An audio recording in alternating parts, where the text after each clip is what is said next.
السلام علیکم، آپ دیکھ رہے ہیں ANC TV۔ فلسطین، اسرائیل اور حماس۔ ہاں جی بالکل، آج حماس نے اسرائیل کے اوپر حملہ کر دیا ہے اور حماس نے یہ دعویٰ کیا ہے کہ میں نے اسرائیل کے اوپر 5000 راکٹ لانچ کر دیے ہیں اور اسرائیل کا بہت زیادہ نقصان ہوا ہے، جانی اور مالی دونوں طرح کا۔ یہ تمام تر رپورٹ اس تفصیلات میں آگے جانے سے پہلے ہمارے چینل ANC TV کو لائک اور سبسکرائب کریں۔ ہاں جی بالکل، آج حماس نے 5000 راکٹ لانچ کر دیے ہیں اسرائیل کے اوپر اور اسرائیل میں بہت زیادہ نقصان ہوا ہے اور اسرائیل کو بارڈر چھوڑ کر واپس اپنے حصے میں جانا پڑا، یعنی جو غزہ کی جو پٹی تھی جو اسرائیل نے قبضہ کیا تھا حماس سے اور فلسطینیوں سے، وہ آج جو ہے حماس نے واپس لے لیا ہے اور واپس لینے کے بعد وہ آگے اندر جو ہے ان کی بارڈر کراس کر کے اسرائیل میں داخل ہوئے ہیں۔ داخل ہو کر انہوں نے اسرائیل کے لوگوں اور ان کی فوجیوں کے اوپر مزید فائرنگ کی اور مزید ان کی جانیں لی۔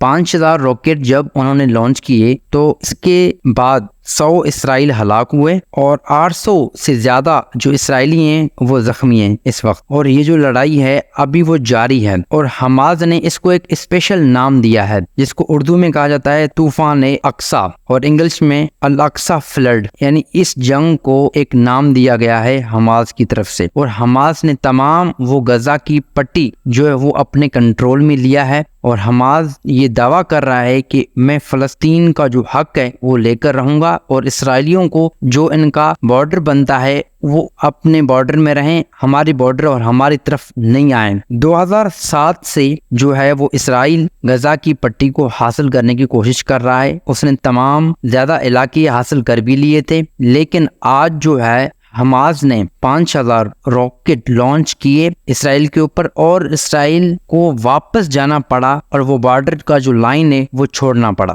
ہاں جی بالکل، یہ حملے کرنے کے بعد اسرائیل کے اوپر جو اسرائیل کا جانی اور مالی نقصان ہوا ہے اور جو حماس کو ایک سکسیس، ایک کامیابی حاصل ہوئی ہے، اس کے بعد جو حماس کا لیڈر ہیں انہوں نے سجدے کیے اور ان کا جو سب سے بڑا لیڈر ہے انہوں نے نماز پڑھی اور نماز میں انہوں نے اللہ تعالیٰ کو سجدے کیے۔ اسماعیل ہانی نے اسپیشل سجدہ کیا ہے اور اس نے اپنی ٹیم کے ساتھ اللہ کا شکر ادا کیا ہے کہ ہم نے اپنے علاقے ان سے واپس لیے اور انہوں نے مزید جو ہے اس جنگ کو بڑھانے کا عندیہ دیا ہے۔ دوسری طرف اسرائیل کا بھی بہت سخت رد عمل آیا ہے، اسرائیل بھی کہہ رہا ہے کہ میں اپنا بدلہ لوں گا۔ اب اسرائیل جو ہے وہ کہہ رہا ہے کہ میں فلسطینیوں کو اور حماس کی جو ٹیم ہے ان کو میں چھوڑنے والا نہیں ہوں، ان کو میں کسی بھی صورت میں چھوڑوں گا نہیں۔ اب یہ بہت بڑی جنگ چھڑ چکی ہے اور اس کے لیے بہت بڑے بڑے ملکوں کا رد عمل بھی آیا ہے، جس میں پاکستان، قطر، ایران، عراق، کافی زیادہ مسلمان ملک شامل ہیں۔ پاکستان نے یہ موقف اپنایا ہے کہ 1967 میں جو معاہدہ طے ہوا تھا اس پر اسرائیل کو قائم اور دائم رہنا چاہیے، اسرائیل کو مزید فلسطینیوں کے ساتھ زیادتی نہیں کرنی چاہیے، اور قطر نے یہ کہا ہے کہ ان تمام تر حملوں کا ذمہ دار جو ہے وہ اسرائیل خود ہے۔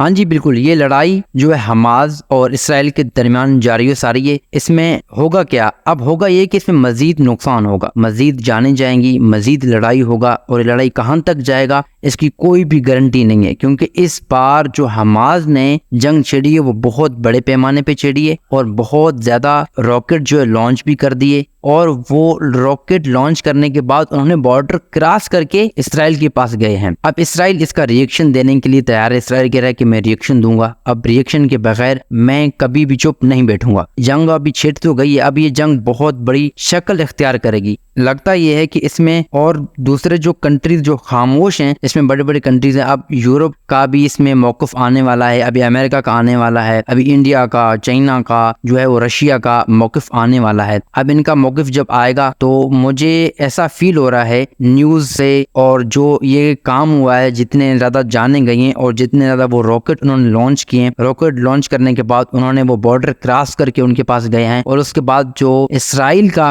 جو موقف آیا ہے وہ بھی بہت بڑا سخت آیا ہے۔ تو یہ لگتا ہے کہ یہ جو جنگ اس بار چھڑی ہے وہ بہت بڑے پیمانے پہ چھڑی ہے اور بہت بڑا جو ہے اس کا لائف لائن بہت بڑی ہونے والی ہے اور بہت بڑا پیمانے پہ اس کو کیا جائے گا، اس پر کام ہوگا۔ ایسے ویڈیو دیکھنے کے لیے ہمارے چینل ANC TV کو لائک اور سبسکرائب کریں۔ Thank you for watching.